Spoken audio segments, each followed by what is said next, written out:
поэтому диеты не помогают. Потому что как только мы понимаем, что то или иное блюдо нам надо ограничить, потому что бока уже выходят из берегов, и вступите с вашим телом в гармонию. Но я вам стейк не запрещал.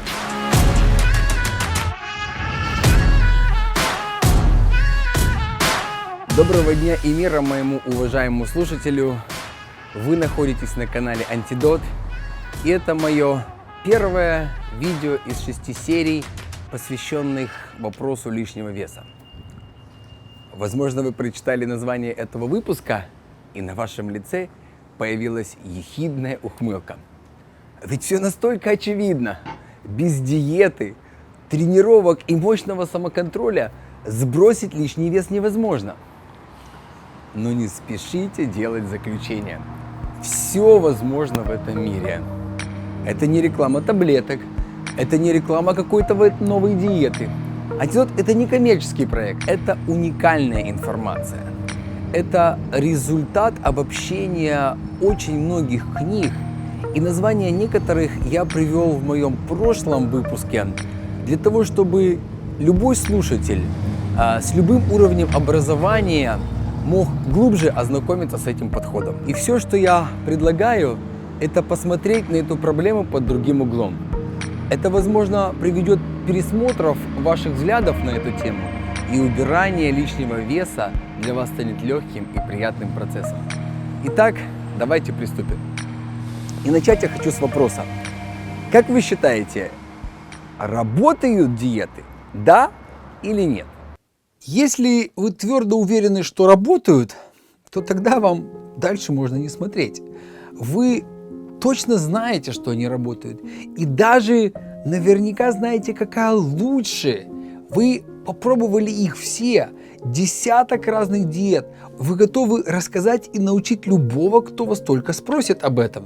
Почти все уверены, что они профессионалы в этих темах. Только почему-то большинство людей как раз и имеют проблемы в этой сфере.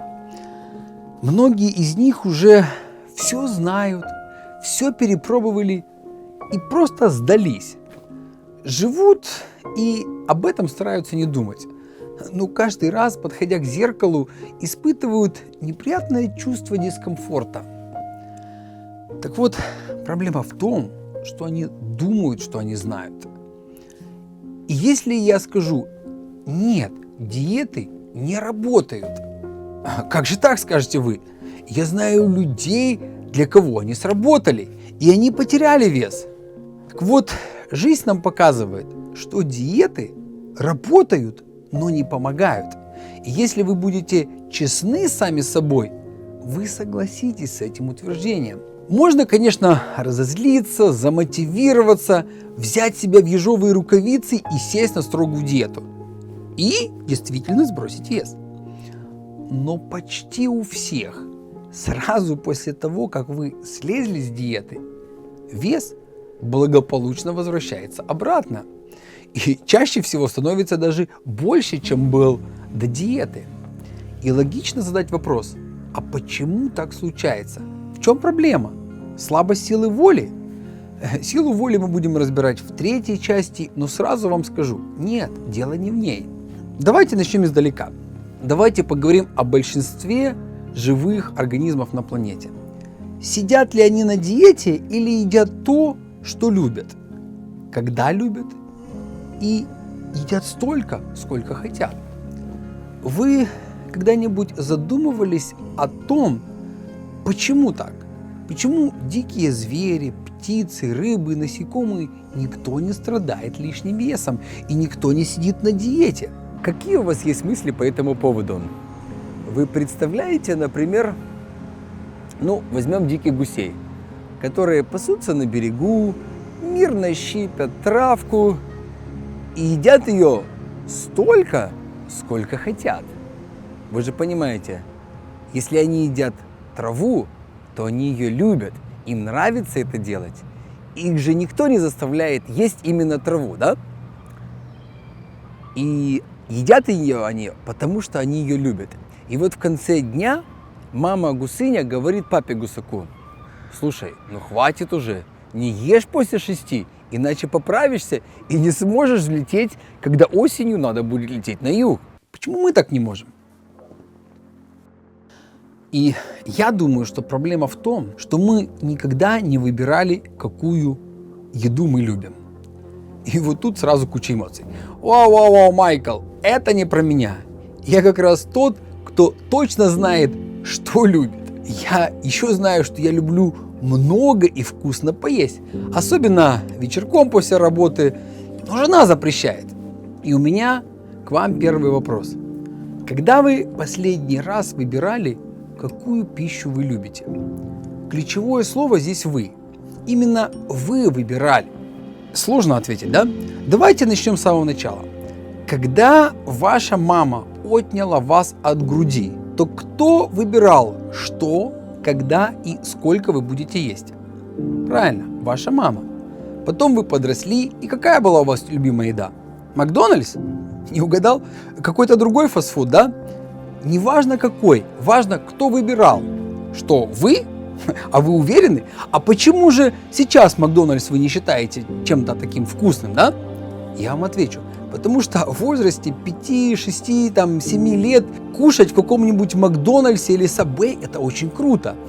Ну, если вы выросли в другой стране, где не было таких мест, или вы забыли уже свое детство, то обратите внимание на ваших детей, если нет детей, знакомых детей, как они легко меняют невкусный мамин борщ на обалденную еду из очередного фастфуда. Так вот, вы кушали то, что было круто на тот момент. Потом вы стали старше, на вас начала влиять реклама, традиции, и таким образом вы употребляете в пищу то, что сейчас употребляете, и наивно считаете, что вы это любите. Повторяю, ваш рацион определили. Первое – культурные традиции.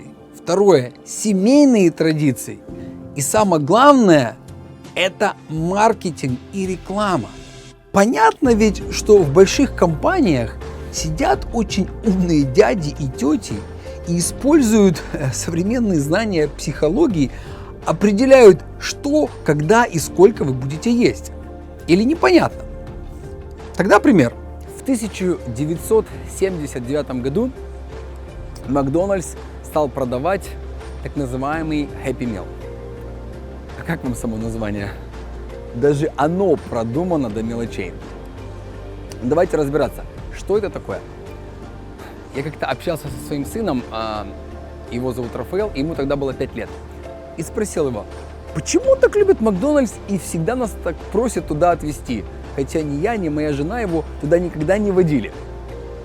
Это вот привет нашим добрым бабушкам и дедушкам.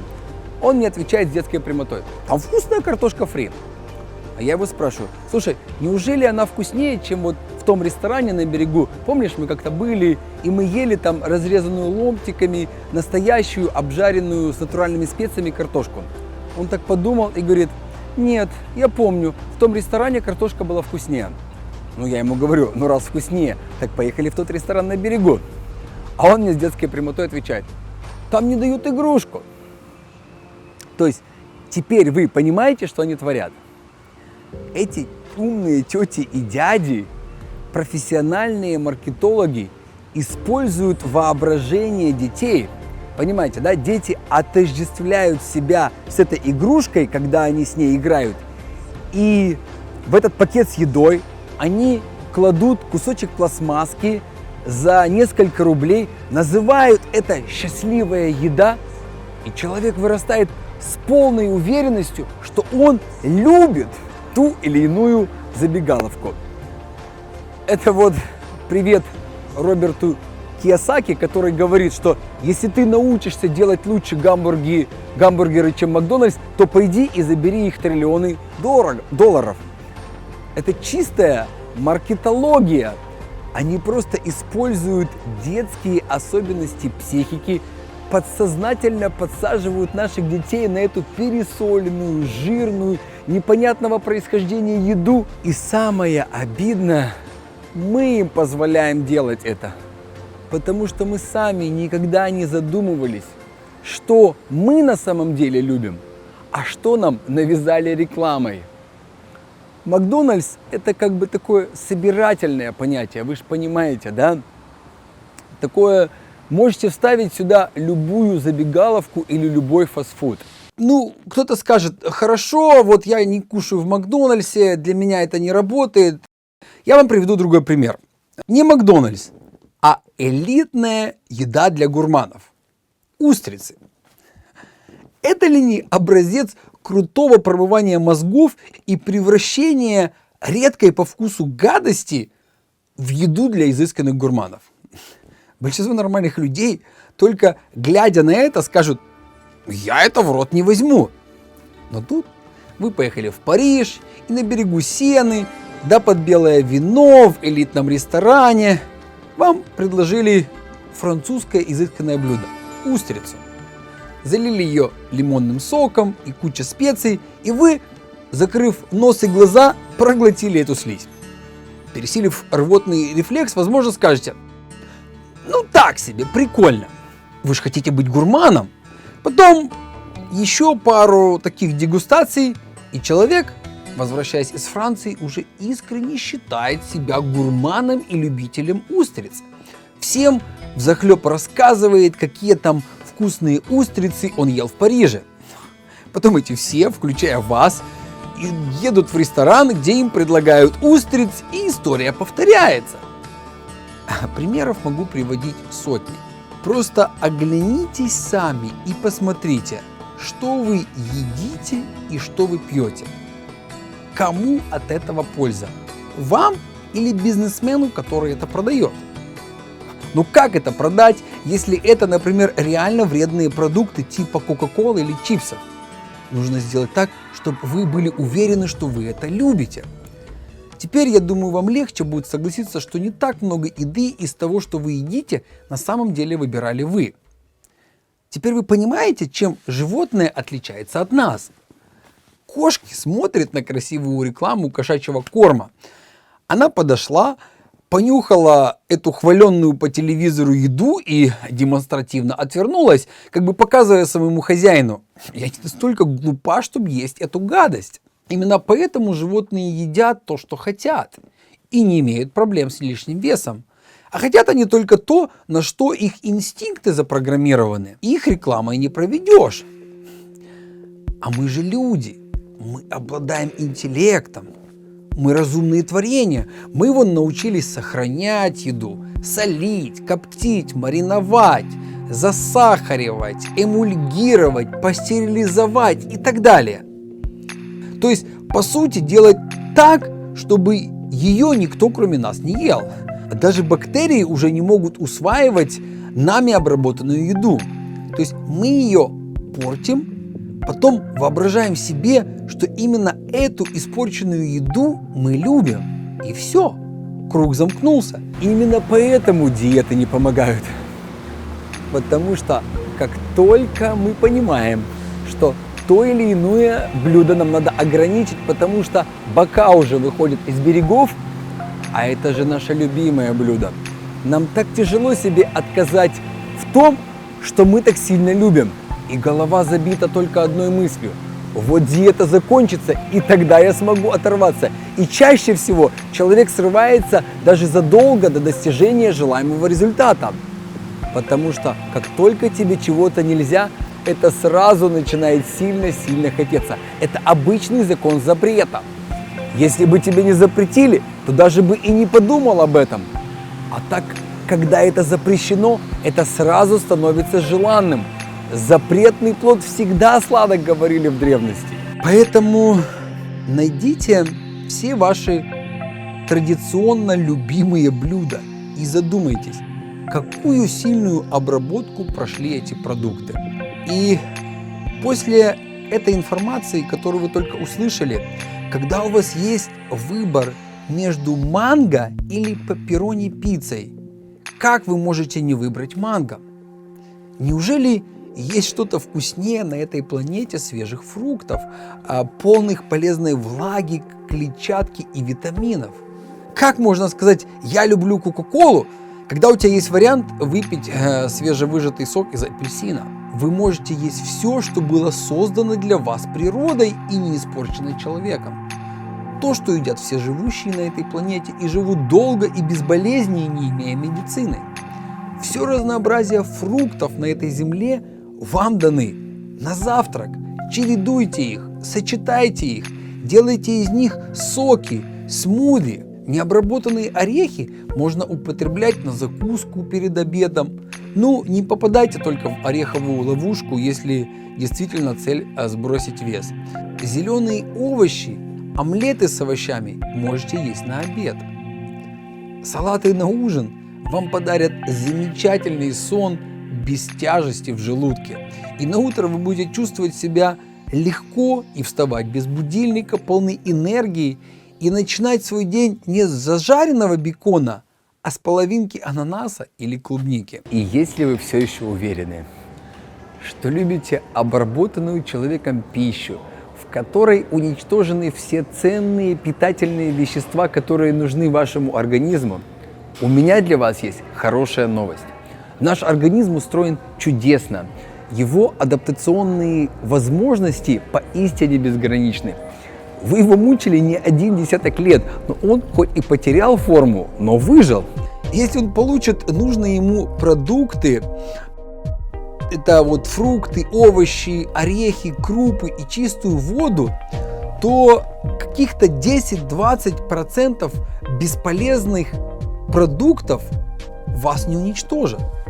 Ваш организм позволит вам побаловать себя.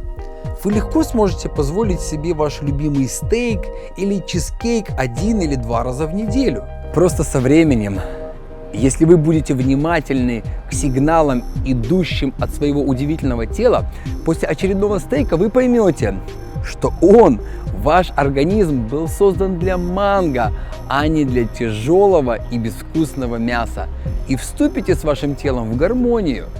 Но я вам стейк не запрещал. В следующий раз мы поговорим о тренировках. И я могу сказать сразу, что для сбрасывания веса тренировки абсолютно не нужны. Если вам было интересно, вы знаете, что нужно делать. Не буду утомлять моего слушателя этой заезженной фразой. С вами был Майкл Свобода. Живите ярко, друзья!